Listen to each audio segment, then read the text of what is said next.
кетті да, мынандай сөз бар ғой, қазақта тілі қысқа етегі ұзын болу керек деген сөз бар ғой. Сосын мына жерде Нұржан жаңа көріп байқап қалған шығарсыздар, негізі бәріңіз әдейі айтып тұр да, иә көрсін, бүкіл еркек көрсін депші. Оған ұнап атқан жоқ Нұржанға. Нұржан мен білемін ғой негізі іштей қандай жігіт екен. Уже шаршаған, уже ұрысып, айтып, уже Ақерке нығына жығылған жігіт уже. Мен былай енді орысша айтқан кезде подкаблучник дейді ғой, сондай деп ойлаймын да өз басым.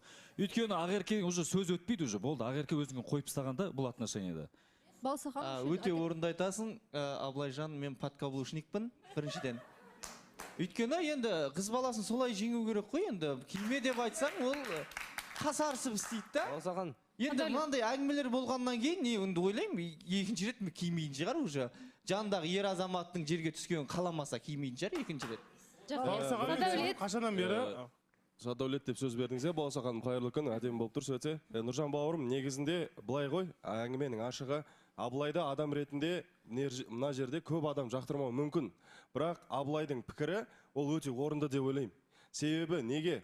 Бұл жерде Нұржанның біз қалай жан дүниесін білеміз.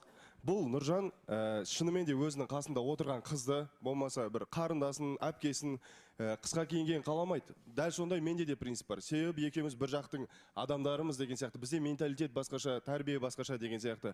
Абылайдың пікірі ол жеткізгісі келгені подкаблучник анау-мынау емес. Сендер просто оған қарсы шығып кеттіңдер ғой, әр сөзіне ше.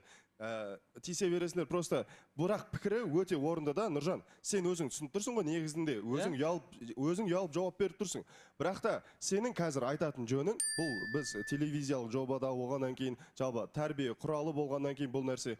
Сен өзің айтсаң, бұл өте орынды болады. Бұл жерде мынандай әңгіме бар. Просто халыққа мынандай ой салмада, сен айтып жатсың ғой, әзілмен жауап жібергің келіп тұр бұл тақырыпты. Подкаблучникпен анау-мынау деп. Бірақ сен айтатын орның бұл Ақерке келесіде бұндай нәрсе қайталанбаса екен. Мен негізі айтқанның нәтижесі осы болып тұр. Бұл жерде келінім саған, қызым саған айтам, келінім сен тыңда әңгіме болып тұр. Просто Абылай сондай әңгіме айтып қалған екен, мен Абылайға айтып адым, ал сөз егесін табады деп ойлаймын. Жоқ, енді Балсахан тікелей айтамайтын бір ығына жығылған деген әңгіме болып жатыр ғой. Енді білмеймін, енді ол айттым, енді кимейтін шығар деп ойлаймын, болды. Бір рет киді, енді жаурайтын шығар, енді күн суық қой, мынандай киіммен жүруде оңай емес қой. Просто Нұреке, бағанада эфир басылар алдында сен настроениең түсіп кеткенін мен келе салып көрдім. Сол нәрсеге екенін енді түсініп отырмын да қазір. Ортаға шыққаннан кейін қысқа киіміне бола настроениең түсіп кеткенін түсіндім. Бірақ сен түр бермей, сол нәрсені до конца алып шығып отырғаның енді бір ол да дұрыс шығар. Бірақ сәл батырып та айту керек сияқты. Потому что халыққа андай қылып айтпашы сосын мен подкаблучникпін, болмаса мен сөзім өтпейді емес. Конкретно дік етіп айтып тастау керек сияқты. Халық та біледі ғой,